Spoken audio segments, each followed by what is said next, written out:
Bienvenidos una vez más a este fascinante estudio panorámico del Antiguo Pacto. Hoy nos toca analizar el libro de Daniel. El libro de Daniel es uno de los libros más atacados de la Biblia, hermanos. Este libro es clave en poder interpretar gran parte de lo que llamamos el Apocalipsis o lo que es la escatología bíblica y aún parte de la historicidad.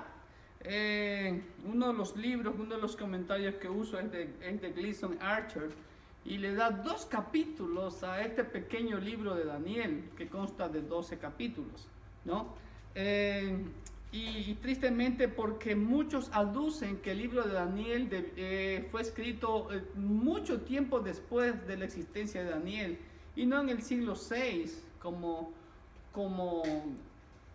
en el tiempo en que vivió este gran hombre de Dios, ¿no? Hay muchas cosas que aducen los críticos liberales con respecto a este fascinante libro de Daniel, pero a la luz de la Biblia vamos a ver ciertos aspectos de este libro y vamos a ver en forma panorámica. No vamos a profundizar en las profecías porque eso ya es tema de una exégesis profunda que ya lo vimos aquí con nuestros hermanos de nuestra iglesia. Y gracias por estar aquí con nosotros, por el deseo de aprender más sobre la palabra de Dios, y glorifico a Dios por su vida y por el deseo de aprender más de ella, y que pues que Dios le dé una doble bendición. Así que vamos a ver ciertos aspectos de este fascinante libro de Daniel. Como ustedes ven, Daniel se escribe así en hebreo. ¿Y qué significa Daniel? Viene del nombre Dan, uno de los nombres de las 12 tribus, uno de los 12 hijos de Jacob. ¿Y qué significaba Dan? Recuerden lo que siempre le he dicho: todo nombre en la Biblia tiene significado. El libro de Daniel es Dan y El, ¿sí? Que significa Dios es mi juez o Dios es juez. Todo depende de cómo va sentada la letra Yod, ¿no? Que es la tercera la que está en medio en este caso, ¿no? Y como ustedes pueden ver, no siempre va el nombre de Dios, el más peculiar, El, ¿no? De ahí viene el león, el Altísimo. Entonces, Daniel significa Dios es mi juez. Vamos al primer punto, ¿no? Dios es mi juez. Daniel era de cuna real. Nació alrededor del año 625 a.C. Recuerde algo, hermano querido, siempre con respecto a fechas, siempre le he dicho, son aproximaciones. Exactamente, hermano, nadie, y sí lo digo dogmáticamente, nadie puede asegurar, no, tal día, tal fecha, esto, porque como hemos visto, todos los calendarios están diferentes. Aún el calendario gregoriano que usamos tiene sus fallas, ¿no? No es perfecto, ¿ok? Ahora, Daniel posiblemente, no posiblemente, eso sí es seguro, fue llevado a Babilonia durante la primera deportación hecha por Nabucodonosor en el año 605 a.C. Recordemos que Nabucodonosor llega al trono de Babilonia y comienza a expandir su reino, ¿no? Y de ahí avanza hacia el oeste y hacia el sur de lo que ahora es la Mesopotamia, y en ese tiempo también era la Mesopotamia, lo que ahora es Irak, Irán. Avanza hacia el oeste, por decir, hacia Turquía, de ahí va hacia el sur, hacia lo que es Siria, Líbano, Israel, que en ese tiempo era prácticamente, estaban subyugados bajo los egipcios, ¿ok? Y ya vimos esa profecía, ¿no? En el libro de Ezequiel, que Egipto nunca más iba a dominar ninguna nación. Y desde ese tiempo jamás Egipto ha dominado ninguna otra nación. Entonces, en la primera deportación que hizo Nabucodonosor, aproximadamente en el 605 a.C., fue llevado Daniel, ¿ok? Este libro fue escrito alrededor del año 533 a.C. Su tema principal, algunos autores tienen diferentes puntos de vista con respecto al tema principal. Por ejemplo, Scofield, la Biblia Estudio que yo uso, dice que el tema principal es el surgimiento y caída de reinos, ¿ok? Pero el tema principal para mí destaca la soberanía de Dios con el establecimiento del reino mesiánico. ¿Ok? Aquí vemos a el Señor Jesucristo claramente. Vemos la soberanía de Dios. Dios es el que pone y quita los reyes, y Dios ha establecido un tiempo, ¿no? Como yo lo digo en el argot futbolístico, Dios le ha dado 90 minutos de juego al ser humano, ¿no? Y en esos 90 minutos de juego, pues el ser humano va en pérdida. Ok, otro punto interesante en el libro de Daniel es que Daniel es un libro de reyes y reinos, como ya se los dije, ¿no? Aunque se habla de reinos, de reyes, y de hecho, pues vemos que Daniel estuvo presente en el imperio babilónico y en el imperio medo-persa, ¿no? Y fue colaborador de esos dos reinos. Daniel es un libro de reyes y reinos, de tronos y señoríos. Comprende una cantidad de relatos históricos, contiene profecías de la secuencia de los reinos en los tiempos de los gentiles. ¿Ok?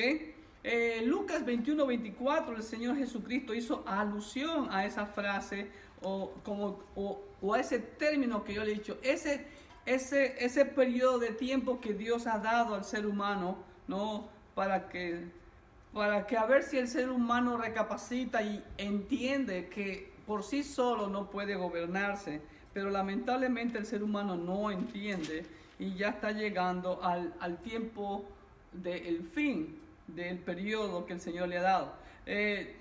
21-24 de Lucas dice: y caerán a filo de espada y serán llevados cautivos a todas las naciones, y Jerusalén será hollada por los gentiles hasta que los tiempos de los gentiles se cumplan. Entonces, los tiempos de los gentiles, Dios ha determinado ese tiempo y nadie lo va a cambiar. Y además también describe el final de ese periodo. ¿Okay? En Apocalipsis vamos a ver que ahí se cumple en el día de Jehová. ¿Okay? Los eventos históricos en Daniel ocurren al comienzo del tiempo de los gentiles. Y vamos a ver eso también con los sueños de Nabucodonosor, con las visiones sobre la estatua y las 4 bestias. ¿Okay? Entonces vemos que los eventos ocurren al comienzo del tiempo de los gentiles. Ilustran eventos presentados proféticamente en el libro para el fin de este periodo, y eventos que culminan catastróficamente con la destrucción del gobierno mundial gentil. ¿Cuándo regrese quién?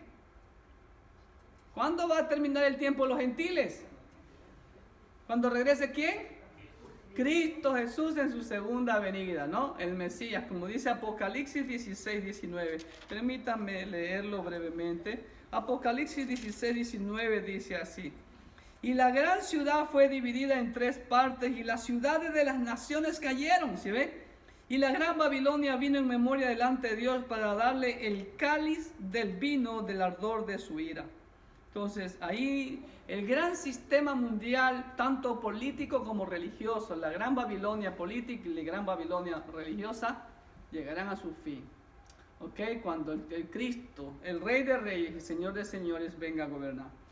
En la sección final del libro de Daniel aparece como un libro profético, clave para comprender gran parte de la Biblia. ¿Okay? Es muy interesante, es muy importante cómo entendemos este libro, cómo lo interpretamos, para poder entender gran parte de lo que la Escritura nos enseña en los eventos de los tiempos de los gentiles y también los eventos escatológicos. Muchas concepciones sobre las profecías dedicadas a los últimos tiempos dependen de cómo se interprete este libro. Con respecto, por ejemplo, al capítulo 9, que vamos a hablar muy panorámicamente, hay muchas posiciones y no vamos a entrar en detalles ahora. El libro de Daniel es literatura. ¿Qué tipo de literatura es Daniel? Apocalíptica, correcto. ¿Por qué es literatura apocalíptica? Al igual que Isaías 24-27, que se lo conoce como el Apocalipsis de Isaías, ¿no? El libro de Ezequiel, Zacarías, ¿no? Y de ahí algunos otros libros tienen algunos aspectos sobre escatología, pero los libros considerados apocalípticos tienen 5 características. Ahí vean.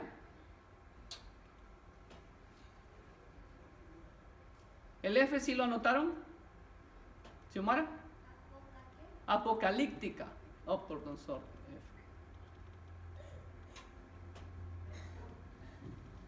Ahí, literatura apocalíptica, de Apocalipsis.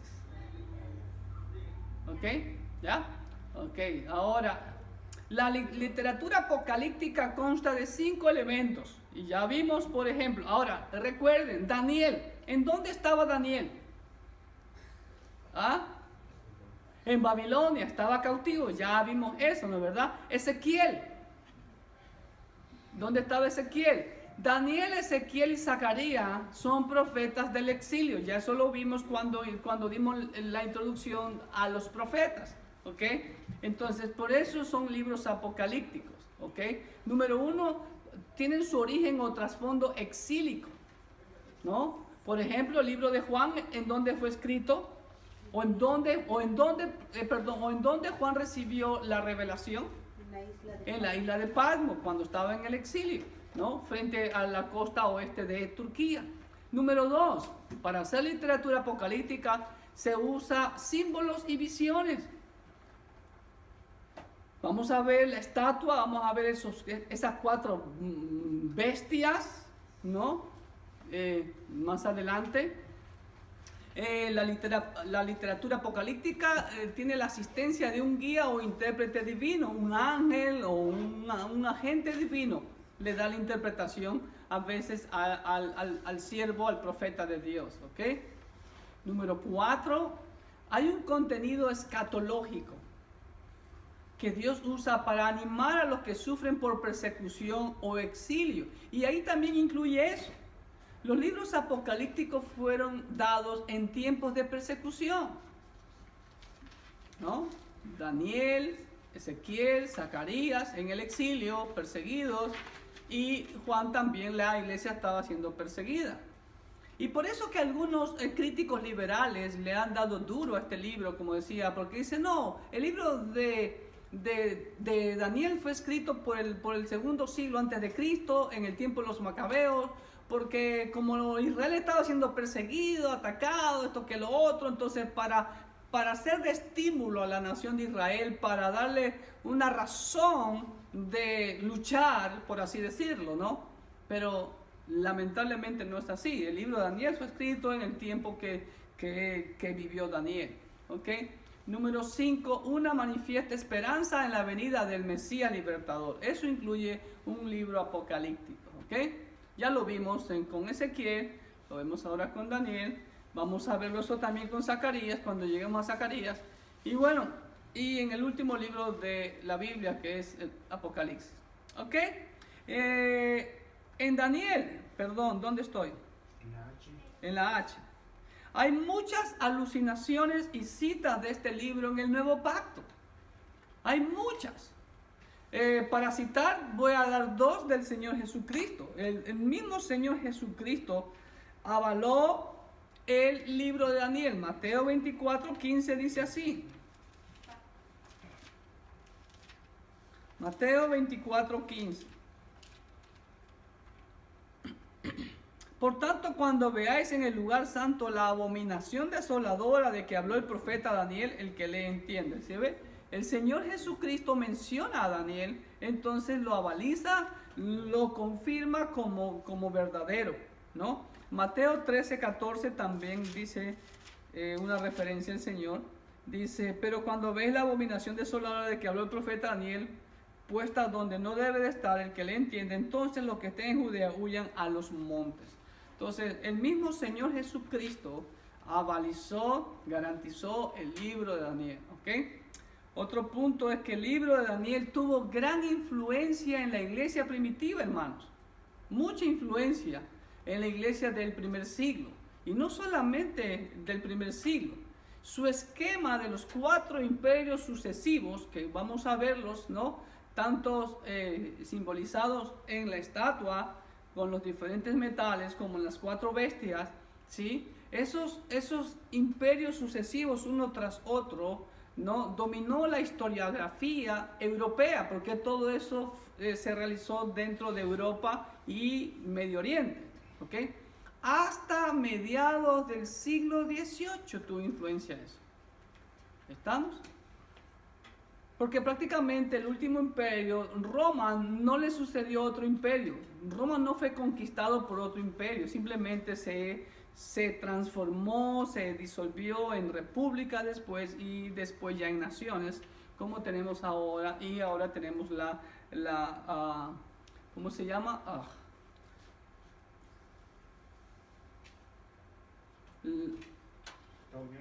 La Unión Europea, se me fue el nombre, la Unión Europea, pensando en el euro estaba, la Unión Europea, ¿ok? J. En Daniel vemos al Señor Jesucristo ¿cómo? Me costó trabajo identificarlo porque vemos varios aspectos del Señor y hay unos que le dan otros, ven al Señor Jesucristo en otra manera, pero yo lo veo más al Señor Jesucristo como el Hijo del Hombre, porque de aquí es que se basa, pero algunos dicen que ven al Señor Jesucristo como el cuarto hombre en el horno del fuego de la vida. ¿Se acuerdan? Ahí en Daniel capítulo 3 vamos a ver eso si no me falla la memoria. ¿Ok? Pero también vemos aquí al Señor Jesucristo como el Hijo del Hombre. Y fue una de las frases que más le gustaba al Señor usar. El Hijo del Hombre. ¿Ok? Y en Daniel he hecho simplemente 3 bosquejos sencillos. El primer bosquejo, la primera sección, abarca prácticamente la presentación de Daniel en el capítulo 1. La segunda sección que prueban el carácter de Daniel y el desarrollo de sus dotes de interpretación profética. A Daniel se lo conoce como un interpretador de sueños. ¿Okay? Y número 3, la serie de visiones sobre acontecimientos y reinos futuros que van del capítulo 8 al 12. Ok, entonces vamos a ver panorámicamente, rápidamente estos 12 capítulos. Ahora, antes de entrar al capítulo 1, déjenme darle un poquito de historia. Como ustedes ven el mapa, ese era el imperio egipcio, el reino egipcio, ¿ok? Que abarcaba hasta Etiopía, como ustedes pueden ver, abarcaba lo que era Israel, Líbano, Siria, ¿no? Y llegaba hasta Calquemis, aquí, hasta el río Éufrates, era el límite del imperio egipcio. Pero luego Nabucodonosor comienza a expandirse, ¿no? Y su imperio llega hasta Egipto prácticamente, conquista Egipto Nabucodonosor, ¿no? Vimos eso ya en la profecía de Ezequiel. Ahora, y en el año 605 aproximadamente, Nabucodonosor toma cautivos, ¿no? Y también lleva al rey Joaquín, ya en el 597, eso fue en la segunda deportación, y lleva cautivos a Babilonia en la primera deportación, y entre los cuales está Daniel, ¿no? Entonces vamos a ver que Daniel, con otros jóvenes, ¿no? Como, ¿cuál eran? Misael, Ananías y Azarías, Sadrach, Mesach y Abednego, y a Daniel le cambiaron el nombre también a Belsasar. Ahora, a Misael, Ananías y Azarías le cambiaron por Sadrach, Mesach y Abednego. Era muy común en ese tiempo cambiarle los nombres. ¿Por qué? Significaba potestad, que era pertenencia. A mí me pertenece. Y generalmente los nombres que ustedes ven de los nombres persas, tanto de Daniel, Belsasar, era el nombre de un rey, Bel, ¿ok? Abednego, Sadrach, todos eran también relativos a dioses. Y ellos fueron llevados a la corte del rey para serlos entrenados en todo lo que son los asuntos del rey, y le dieron a comer la comida pagana, por así decirlo, ¿no? Pero ellos se abstuvieron. Y vamos a ver algo muy importante aquí en estos jovencitos, ¿no? Lo primero que vemos en el capítulo 1 es la primera deportación de Jerusalén. ¿A dónde? A Babilonia. Muy bien, ¿ok? Eso vemos en los primeros 2 versículos, ¿ok? Vemos el adiestramiento de jóvenes judíos para servir ¿a quién? Al rey. Bueno, le puse al rey para no usar tan largo nombre, ¿no? Nabucodonosor. Parece un trabalengua. Ok, Y eso lo vemos de los versículos 3 al 7 del capítulo 1. En Daniel, vemos a Daniel y sus amigos. Hermano, aquí hay algo muy importante que sí vale la pena recalcar. Daniel y sus amigos hacen prevalecer sus principios y convicciones y son recompensados por ello. Del versículo 8 al 20. ¿Qué edad tendría Daniel? Daniel tendría aproximadamente de 16 a 20 años de edad.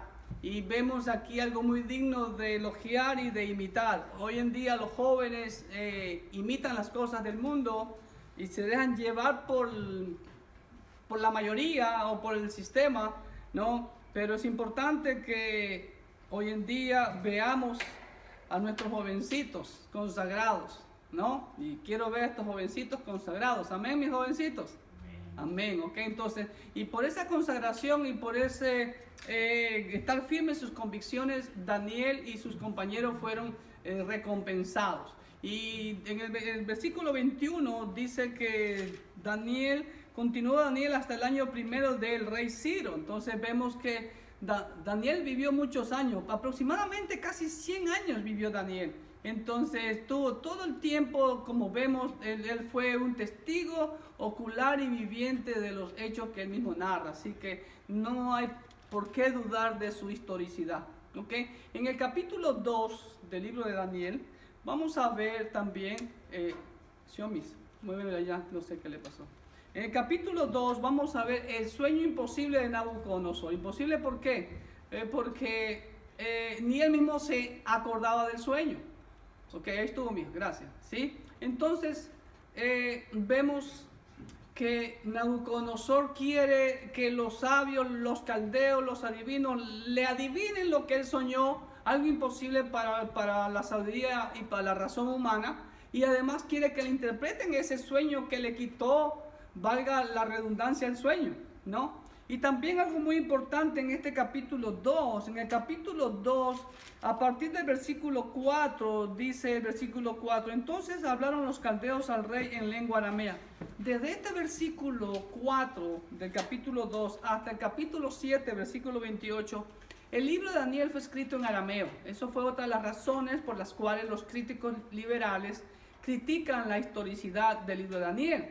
Pero recordemos que Daniel habla del tiempo de los gentiles, y para que los gentiles entendieran lo que Dios les estaba revelando, pues tenían que entenderlo y leerlo en su propia lengua. La lengua oficial del imperio persa, babilónico y persa, era el arameo, y que se usó hasta tiempos de Cristo. ¿Okay? Vamos a ver ciertos detalles de este capítulo 2. Entonces vemos el sueño de Nabucodonosor, los primeros 3 versículos. Y desde el versículo 4 del 2 hasta el capítulo 7, versículo 28, el libro está escrito en arameo. Vemos que el enigma del sueño, que era imposible para la sabiduría humana, pero no para Dios. Inclusive hasta Daniel era afectado por la decisión del rey, porque dijo el rey que maten a todos. Y eso incluía también a Daniel. Pero Daniel hace lo que todo cristiano debe de hacer, todo hijo de Dios. Enseguida invocar a Dios, pedir la dirección, la guía de Dios, ¿no? Hace una reunión de oración y ayuno con sus 3 compañeros, Sadrach, Mesach y Abednego, y claman a Dios para que Dios les dé la sabiduría, les revele primeramente el sueño y la interpretación. Y Dios se los concede. Entonces Dios le revela el secreto del sueño de los versículos 14 al 23 de este capítulo 2 a Daniel y a sus compañeros. Y Daniel le revela el sueño al rey, ¿no? Ya pide una audiencia con Arioc, dice aquí, ¿no? Le pide una audiencia al rey y le da la interpretación del sueño, que lo vamos a ver a continuación, que era sobre esa estatua compuesta de 5 elementos, 4 metales y otro elemento que es barro cocido. Entonces vamos a ver ese sueño de Nabucodonosor. Él vio una estatua parecida a esa, ¿no? Cuya cabeza era de oro, la cual representa al imperio babilónico y el mismo Nabucodonosor. Y el imperio babilónico existió aproximadamente desde el año 605 hasta el año 539 antes de Cristo. Ahora miren que cada uno está pegado, lo que significa la sucesión de cada imperio, ¿ok? Entonces, después de la cabeza de oro viene el pecho y los dos brazos, donde los dos brazos representan la coalición de los dos imperios, las dos naciones, los medos y los persas, o los persas y los medos. Aunque los persas eran más grandes que los medos, pero siempre se dice medo-persa, ¿ok? Representado por el pecho y los brazos de plata. El imperio medo-persa duró del 539 al 331. ¿Qué imperio le sucedió? ¿Qué imperio conquistó el imperio medo-persa? Ya en el 331 antes de Cristo, por ahí aproximadamente. El griego. El griego representado en el vientre y las caderas de bronce. ¿Ok? Entonces, el imperio griego duró del 331 al 128 y su principal cabeza fue Alejandro el Grande, ¿ok? Que inclusive se da profecía de él más adelante, ¿ok? Entonces, duró hasta el año 168 antes de Cristo. ¿Por qué imperio fue conquistado el imperio griego? Por el imperio romano, representado por las piernas de hierro, ¿ok? Las piernas de hierro es Roma.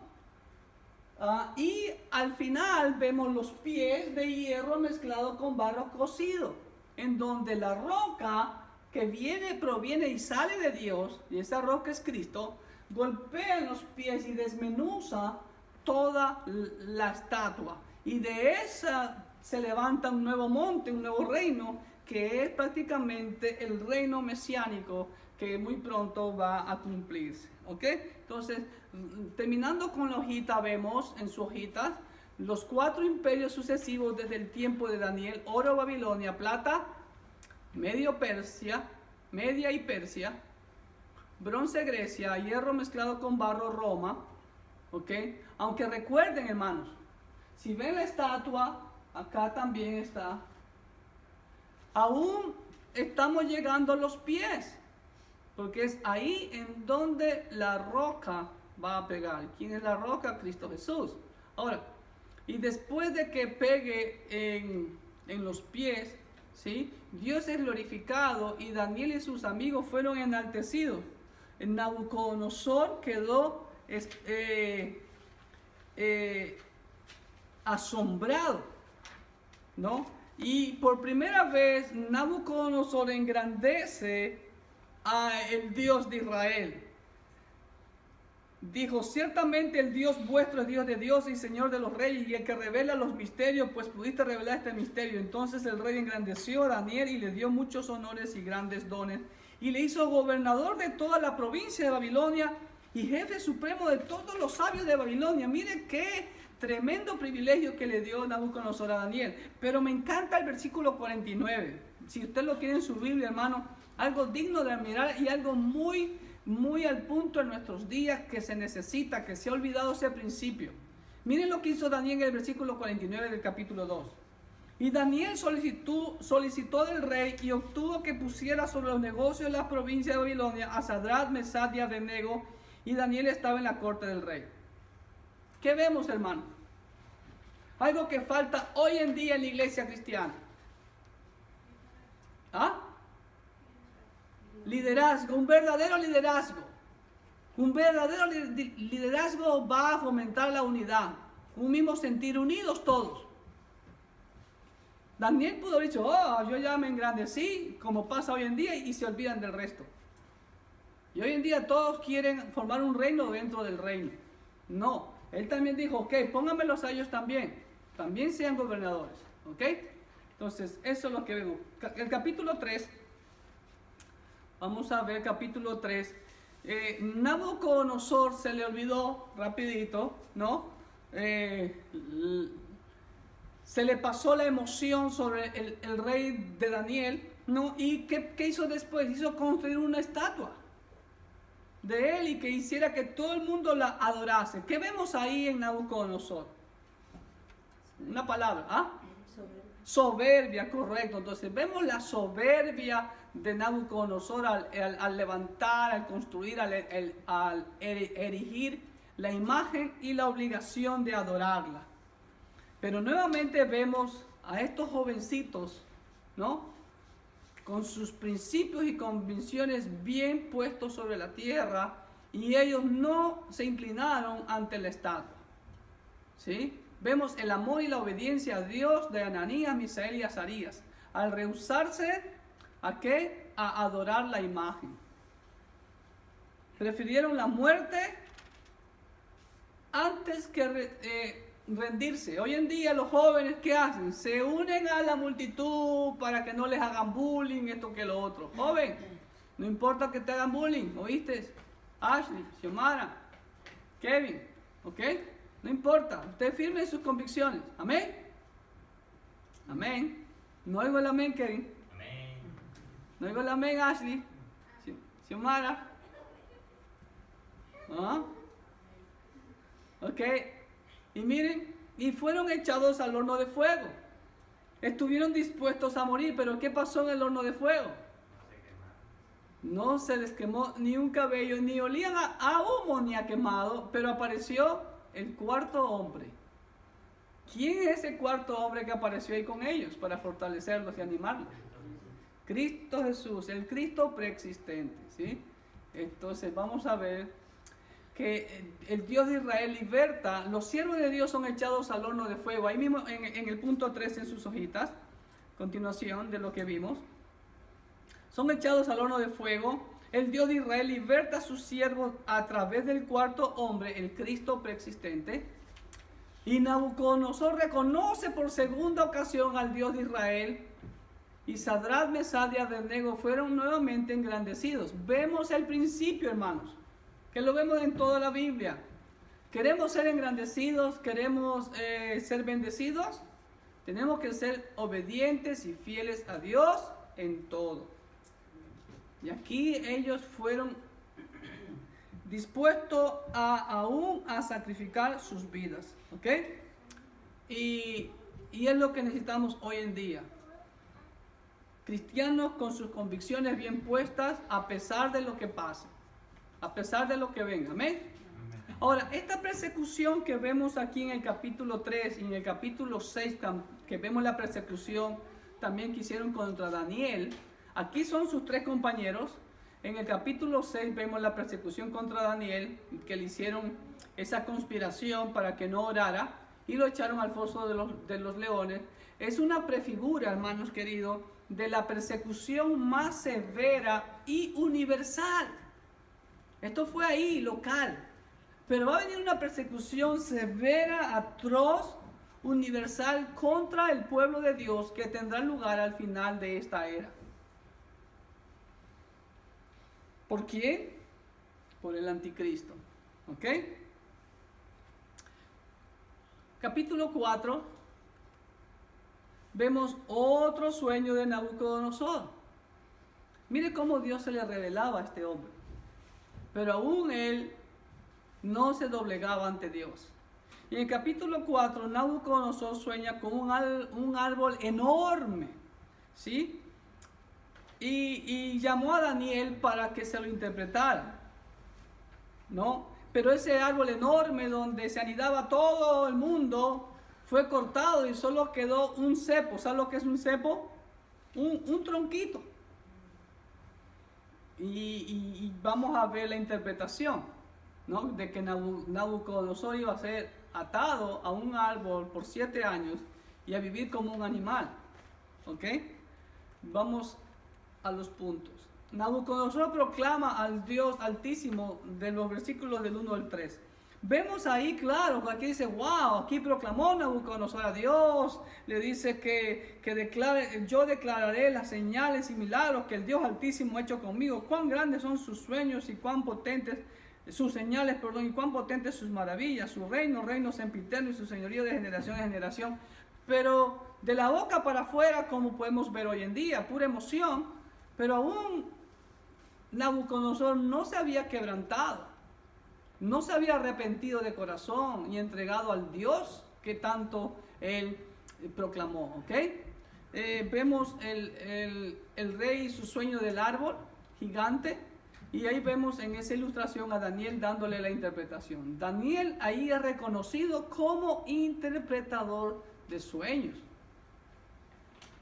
Y no había quien se compare con Daniel. Ahora, Daniel interpreta el sueño al rey. ¿Y qué hace Daniel? ¿Ah? Daniel le aconseja al rey que se arrepienta. Por tanto, oh rey, acepta mi consejo. Tus pecados redime con justicia y tus iniquidades haciendo misericordias para con los oprimidos, pues tal vez será eso una prolongación de tu tranquilidad. Entonces, ¿qué vemos ahí? Aún Nabucodonosor no se había entregado al Dios del universo. ¿Ok? Pero le entró por un oído y le salió por el otro, y después de un tiempo, ¿sí? Después de un año, él vio, paseando por el balcón, ¿no? vio su gran palacio, su gran ciudad de Babilonia, que era hermosísima y era una de las maravillas del mundo antiguo. ¿Saben qué era? Los jardines colgantes de Babilonia. Eran una de las 7 maravillas del mundo antiguo. ¿Ok? Y todo eso, él se llenó de orgullo y de vanagloria, ¿no? Y dice, todo esto lo he logrado por mi poder, por mi fuerza, por mi sabiduría, por mi inteligencia. Y en ese momento Dios lo castiga y lo convierte como un animal comiendo hierba por 7 años. Dice la Biblia que sus uñas crecieron grandemente, ¿sí? Comía hierba como los bueyes y su cuerpo se mojaba con el rocío del cielo, hasta que su pelo creció como plumas de águila y sus uñas como las de las aves. Imagínense, como un animal era Nabucodonosor. Dios lo humilla. Pero dice el versículo 34, mas al fin del tiempo, yo Nabucodonosor alcé mis ojos al cielo y mi razón me fue devuelta, y bendije al Altísimo y alabé y glorifiqué al que vive para siempre, cuyo dominio es sempiterno y su reino por todas las edades. ¿Sí? Entonces, una vez que Nabucodonosor reconoce a quién le debe lo que tiene, entonces Dios le devolvió la razón y le devolvió a su reino nuevamente. ¿Sí? Entonces, ¿dónde me quedé? Daniel reconocido como interpretador de sueños. El cumplimiento del sueño, el rey se humilla, se arrepiente y reconoce la soberanía del rey del cielo. Hermano, algún día todos los reyes del mundo van a hacer lo mismo que Nabucodonosor. Aquí hay una diferencia. Nabucodonosor lo hizo en vida, porque Dios le dio la oportunidad. Pero Dios le da la oportunidad a todos los gobernantes del mundo hoy en día. Pero después de muerto, van a reconocerlo, pero ya será tarde, cuando estén en el llanto y en el gemir, como dice la Escritura. Capítulo 5. Capítulo 5 vemos la historia del rey Belsasar, uno de los descendientes de Nabucodonosor, creo que fue el nieto, ¿sí? O el bisnieto, el nieto de Nabucodonosor, y hace algo tonto, por no decir otra palabra, ¿no? Hace una fiesta pagana, y en esa fiesta pagana manda a traer los vasos del templo que su padre Nabucodonosor los trajo del templo de Dios, y comienza a beber con sus mujercillas, con sus concubinas y con todo el paganismo ahí en los vasos sagrados del templo. Y en ese momento le aparece la escritura en la pared: Mene, mene, tekel, upersin. Y sus piernas dice que daban la una contra la otra, porque estaba aterrorizado de ver una mano en la pared que escribía ahí. Y nadie podía interpretarle lo que decía. Y por ahí la madre de él se acordó que en el reino de su abuelo Nabucodonosor había un interpretador de sueños. Y Daniel fue traído y le ofrecen honores y tantas cosas a Daniel. Y le dijo Daniel: tus dones sean para ti y da tus recompensas a otros. Leeré la escritura al rey y le daré la interpretación y también la sentencia de muerte en esa misma noche. En esa misma noche Belsasar muere, y en esa misma noche cae el imperio babilónico. y comienza el imperio medo-persa, porque los medos entraron a Babilonia por los acueductos que entraban a Babilonia, y fue derribado el imperio babilónico. Vamos a la hojita. La fiesta del rey Belsasar y la profanación de los vasos del templo, en los primeros 4 versículos. La escritura en la pared y el terror del rey. Daniel interpreta la escritura dándole la sentencia y juicio al blasfemo rey Belsasar.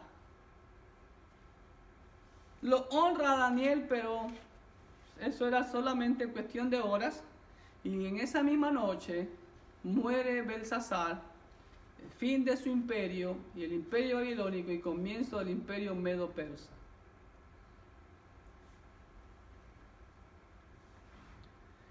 Recuerde lo que la Biblia dice: todo el que se enorgullece será abatido, porque Dios mira de lejos al altivo, pero atiende de cerca al humilde. Y Darío de Media tomó el reino siendo de 62 años. Ahí vemos a Darío de Media en el versículo 31. Capítulo 6, vemos a Daniel en tiempos del rey Darío y fue puesto como gobernador. ¿Sí ve? Aquí vemos a Daniel como gobernador en tiempos de Darío. Pero los otros gobernadores y sátrapas conspiran contra Daniel, ¿no? Le hacen firmar un edicto, le piden el anillo al rey y recuerde, una vez que el anillo del rey era puesto sobre la cerita del documento, sobre el sellito, eso era irrevocable. Eso era ley de los medos y de los persas, ni el mismo rey lo podía cambiar. Entonces, la orden era de que nadie podía orar y clamar o adorar a ningún dios extranjero. Y eso era para destruirlo a Daniel. Pero Daniel no se inmutó, abrió sus ventanas hacia el oeste, hacia Jerusalén, se arrodillaba como de costumbre, rostro en tierra a adorar, y llegaron todos estos envidiosos. Y pues le dijeron al rey: mira, lo hemos encontrado, y el edicto era de que había que tirarlo al foso de los leones, así que haz cumplir la orden. Y el rey se entristeció, el rey Darío no durmió toda la noche. Ahora, ¿qué podemos ver ahí, hermano? Ahí hay un principio que lamentablemente no es bueno, pero lo vemos hasta este día y hasta el último día que haya ser humano en la tierra: la envidia. Vemos algo que es triste, aún dentro de los mismos colaboradores, aún dentro de los mismos siervos de Dios. Es triste, ¿sí? Pero a pesar de la conspiración, y hay lo bueno y lo loable de Daniel, Daniel no deja su relación con Dios. Hoy en día no estamos perseguidos nosotros, sin embargo, nosotros oramos, leemos la Biblia, ¿sí? Cuando ha habido persecución es cuando más la iglesia ha crecido, tristemente. Ok, entonces, y por su obediencia a Dios y no al hombre, fue enviado al foso de los leones, como ustedes ven ahí. Miren, esa ilustración me encanta, ¿no? Me imagino que él, no sé a cuál de esos leones usó como almohada, ¿no? Pero Daniel, echado al foso de los leones, y es liberado milagrosamente, y sus enemigos devorados por los leones, castigados. Darío va por la mañana, le dice: Daniel, Daniel, con voz solloza, dice: el Dios tuyo te has librado de la boca de los leones. Y Daniel le responde de adentro: así, rey, aquí estoy, mi Dios hizo cerrar, mandó su ángel y cerró la boca de los leones. ¡Wow! Entonces rápidamente ordenó sacar a Daniel, y echaron a todos los conspiradores, los enemigos de Daniel, con sus mujeres y sus hijos. Dice que ni bien pusieron un pie, pues los leones tuvieron un festín ahí, ¿ok? Tuvieron un buffet, ¿ok? Y Darío decreta temor y reverencia al Dios de Daniel. Hermano, entonces aquí vemos un gran principio de obediencia a Dios que nos da Daniel. Aún en tiempo de persecución, mi hermano, no tema en obedecer a Dios. En estos tiempos no hay persecución, pero hay la presión del mundo. No se deje presionar del mundo. Amén. Ok, capítulo 7. Aquí vemos ya el sueño de Daniel sobre las 4 bestias. Miren la ilustración. La primera bestia que vio era un león con 2 alas. La segunda bestia era un oso que se alzaba más de un lado que del otro, dice. Y con unos huesos, unas costillas en su trompa. La tercera bestia era un leopardo con 4 cabezas y 4 alas. Pero la que más le aterrorizó a Daniel fue la última bestia espantosa que no la pudo describir. Él dice, era tan espantosa. Y tenía 10 cuernos y después en medio de los cuernos se levantaba un cuerno pequeño. Ok, rapidito. ¿A quién representa el león con las 2 alas? Babilonia, correcto. El oso que se levanta más de un lado que del otro. Media y Persia. El leopardo con 4 alas. Grecia. Ponga atención, es la misma ilustración que la estatua. Después de Grecia, ¿quién vino?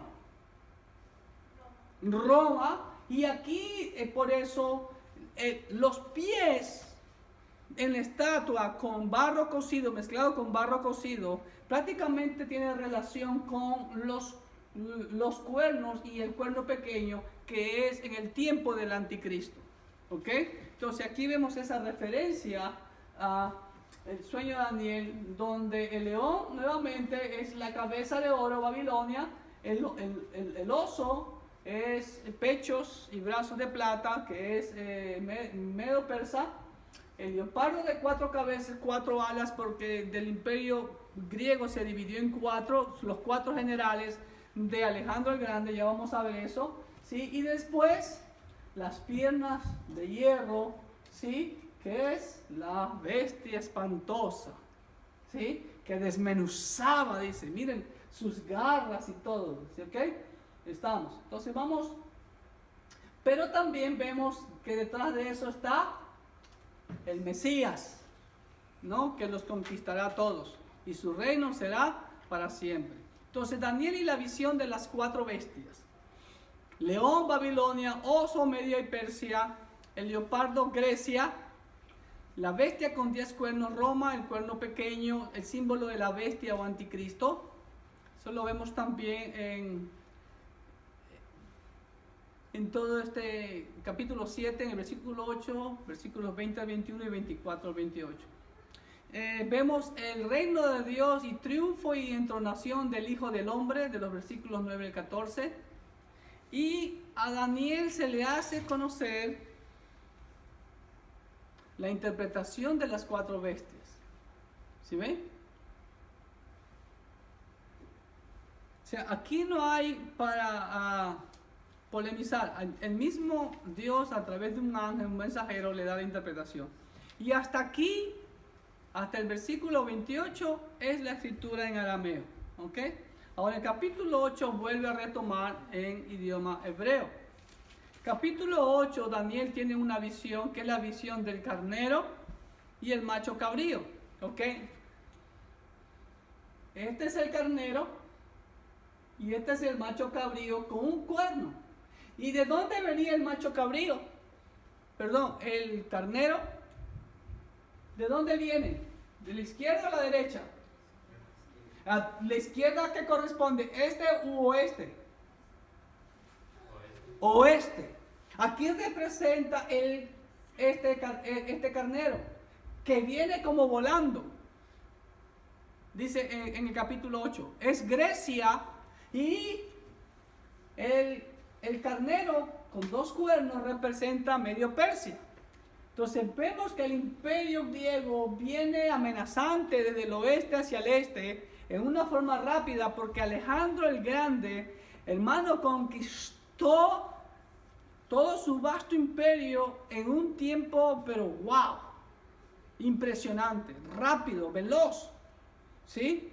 Por eso es que dice en el capítulo 8 que venía como volando, y que no tocaba tierra, ¿ok? Entonces, eso representa, si ve, Alejandro el Magno, el imperio griego que destruye, lo mata al carnero, destruye al imperio medo-persa y sigue conquistando, pero después dice que este cuerno fue quitado del carnero. O sea, Alejandro Magno muere en el año 323 a.C. en Babilonia, y de ahí su imperio se divide en sus 4 generales, que son Casandro, Lisímaco, Seleuco y Ptolomeo. ¿Ok? Y de ahí estos dos, el imperio Seleucida y el imperio Ptolomeo, que abarcaba Egipto e Israel, tienen guerra constante. ¿Y quién está en medio de ellos dos? En medio está Israel. En el valle de Megiddo, muchas batallas se desarrollaron ahí también, porque ahí era, no, en un tiempo Israel vino a pertenecer a los seleucos, pero después Ptolomeo lo recuperó. ¿Sí ven? Entonces estaban en ese tirijal. Y en el tiempo que los seleucos conquistaron Israel, fue la época de Antíoco IV Epífanes, o Epifanes, que hizo la abominación desoladora, y quien él es una figura del anticristo de los últimos tiempos, ¿no? Y también vemos que Dios le revela a Daniel sobre esa visión. Vamos a la hojita. La visión del carnero, Medio Persia, que es el carnero, que es destruido por el macho cabrío, Grecia.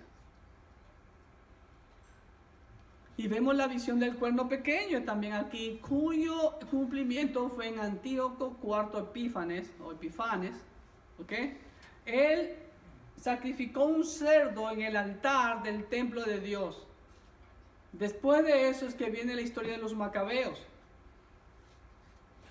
Y la historia de los macabeos terminó en victoria con el milagro de que hoy se celebra la Hanukkah, ¿no?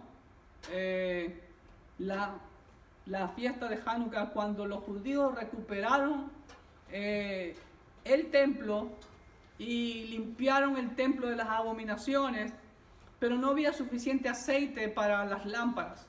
Y el aceite que había no duraba más de 2 días. Y preparar el aceite con las aceitunas duraba aproximadamente 7 días todo el proceso. Pero milagrosamente el aceite duró los 7 días y todo el templo de Jerusalén estaba iluminado todos esos 7 días hasta que hubo nuevo aceite. Se lo veía iluminado desde lejos, según dicen Josefo, historiador judío. ¿Ok? Y Gabriel interpreta la visión a Daniel. Aquí vemos por primera vez el nombre de un ángel, ángel Gabriel. ¿En dónde lo vemos nuevamente a Gabriel? Dilo, Xiomarita. Exacto, a María y a José se le presenta. Y también vamos a ver a un arcángel ya mismo. Son los 2 únicos nombres que aparecen. Ok, capítulo 9. Daniel consulta el libro de Jeremías y ya ve que ya han pasado los 70 años. En el año primero de Darío, hijo de Asuero, de la nación de los Medos, que vino a ser rey sobre todo el reino de los caldeos. En el año primero de su reinado, yo, Daniel, miré atentamente en los libros el número de los años de que habló Jehová al profeta Jeremías, que habían de cumplirse las desolaciones de Jerusalén en 70 años. ¿Ok? Entonces, Daniel escudriña las escrituras, hermano. ¡Wow! ¡Qué ejemplo para nuestros días hoy! ¿No? Escudriñamos las escrituras para saber las señales que Dios nos ha dado. Daniel las escudriñó, dice, ya se cumplieron los 70 años. Y entonces Daniel, ¿qué hace? Rostro en tierra, aunque no encontré ninguna ilustración de Daniel rostro en tierra, ¿sí? Y con las escrituras ahí, ¿sí ven? ¿No? Dice, y él se postró. ¿Y qué hizo Daniel? Algo digno también que hace falta hoy en la iglesia. Ese excelente liderazgo donde el líder reconoce, confiesa los pecados del pueblo y se incluye dentro de los mismos. Daniel consulta el libro de Jeremías y hace confesión y oración a Dios.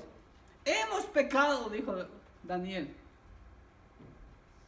Él se incluye.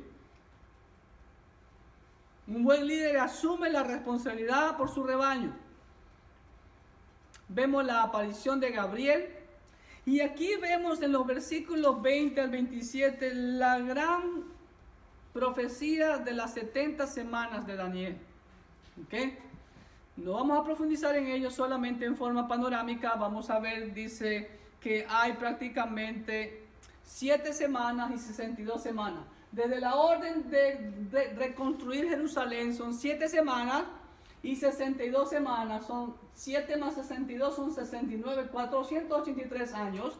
Aproximadamente la orden vino del rey Artajerjes en el año 444 a.C. o 445 por ahí.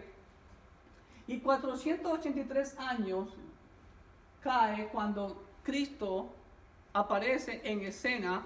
Algunos piensan que fue cuando Cristo inició su ministerio. Otros eruditos piensan que esas 69 semanas se cumplieron cuando Cristo entra a Jerusalén en la semana de la Pascua antes de ser crucificado, ¿sí? El día 10 del mes de Abib, ¿no? Y el 14 fue crucificado. Pero después de la semana 69 hasta la semana 70 no hay sucesión. Hay un espacio de tiempo. Porque dice claramente que después de las 62 semanas se quitará la vida al Mesías, mas no por sí, y el pueblo de un príncipe que ha de venir destruirá la ciudad y el santuario. ¿Cuándo fue eso? ¿Cuándo se destruyó?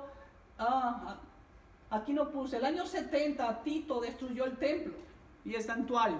Del año 33 al 70, ¿ya cuántas semanas de años pasaron? Recuerde que son semanas de años. Cada semana son... ¿Cuánto dura cada semana aquí? Shavuot es la palabra en hebreo. Puede ser una semana de 7 días o en este caso una semana de 7 años.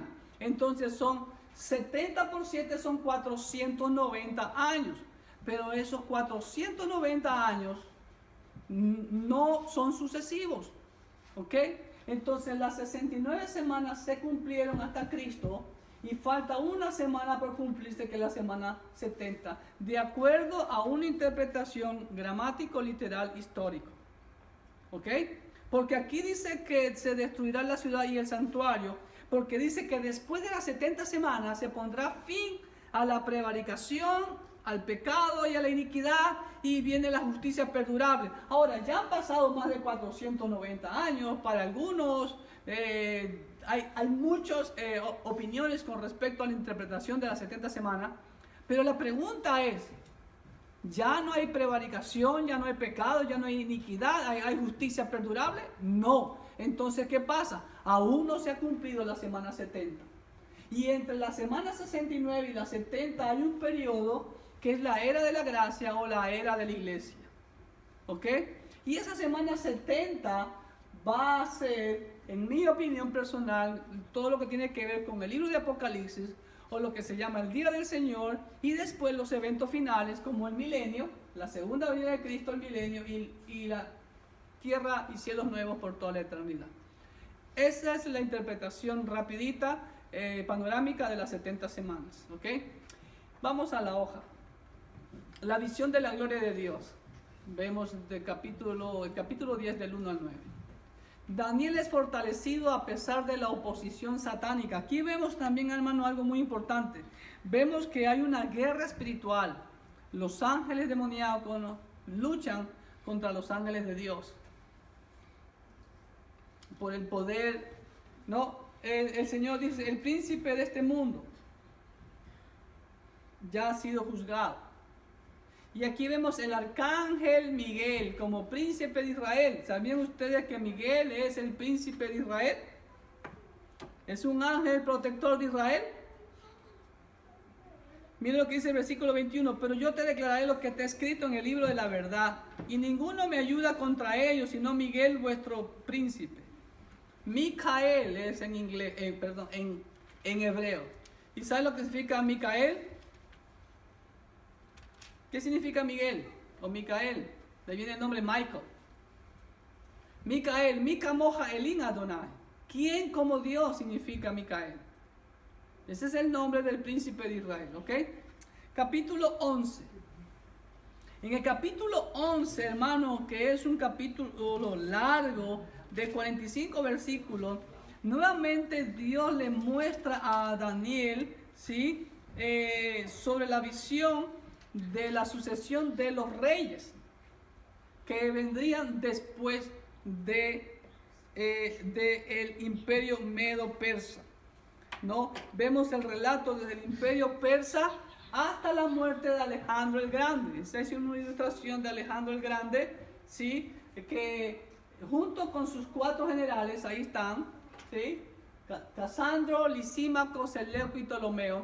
Y según la historia, hermanos queridos, Casandro era su novio. ¿Sabían ustedes que Alejandro Magno era bisexual? Sí, eso era típico de eso, ¿ok?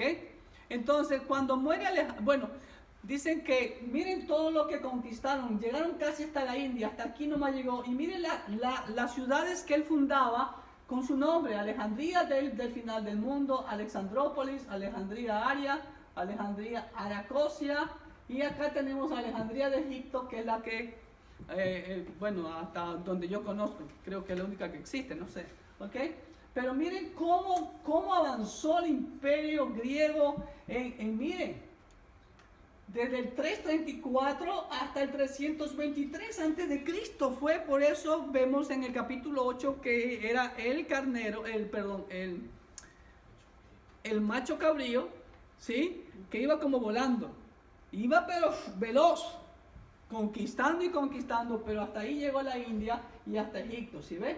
Todo eso dominó. Pero después de la muerte de Alejandro Magno, se dividen sus 4 generales, todo el imperio.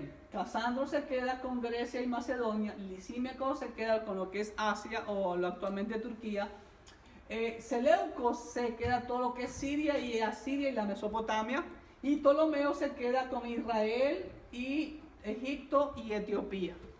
Pero entre estos dos, el reino del norte y el reino del sur, va a haber el conflicto permanente. Y ahí aparece en escena Antíoco IV Epífanes, en donde es una prefigura del anticristo, ¿ok?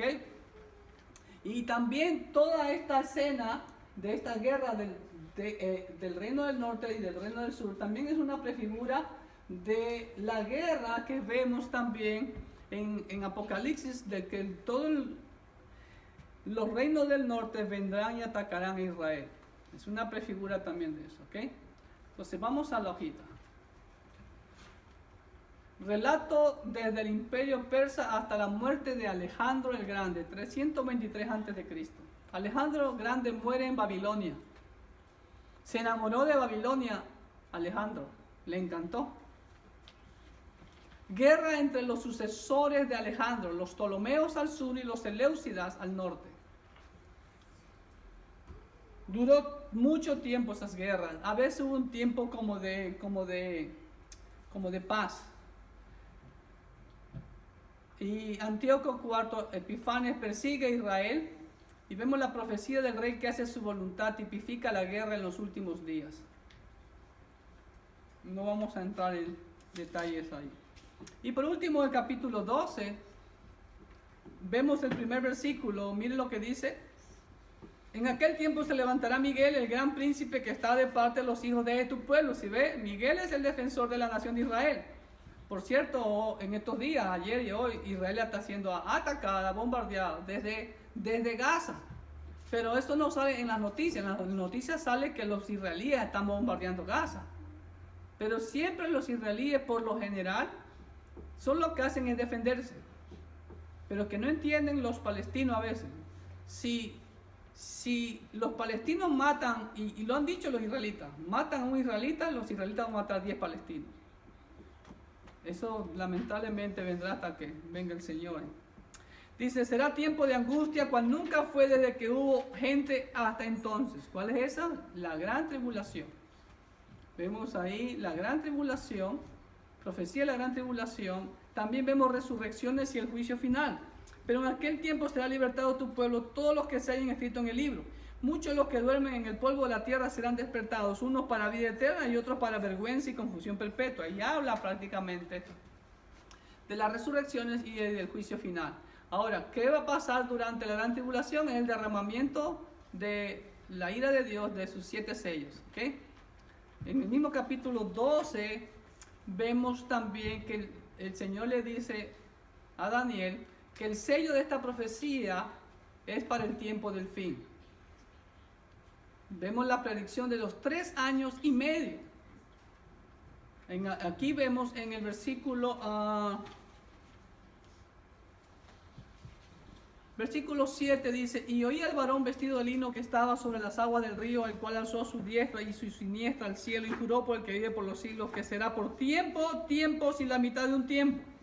Eso equivale a 3 años y medio. Tiempo, 1 año. ¿Qué más dice? Por tiempos, plural 2, van 3 años y medio tiempo, 3 años y medio. ¿No? En donde lo vemos también en Apocalipsis 11, miren, lo vemos en formato, por así decirlo, de tiempos y medio tiempo. En Apocalipsis 11:3, vamos a ver lo que dice. Y diré a mis 2 testigos que profeticen por 1260 días. ¿Cuánto es 1260 días? Exactamente 42 meses, 3 años y medio. ¿Ok? El mes lunar es de 30 días. ¿Ok? También en Apocalipsis 12:6 dice: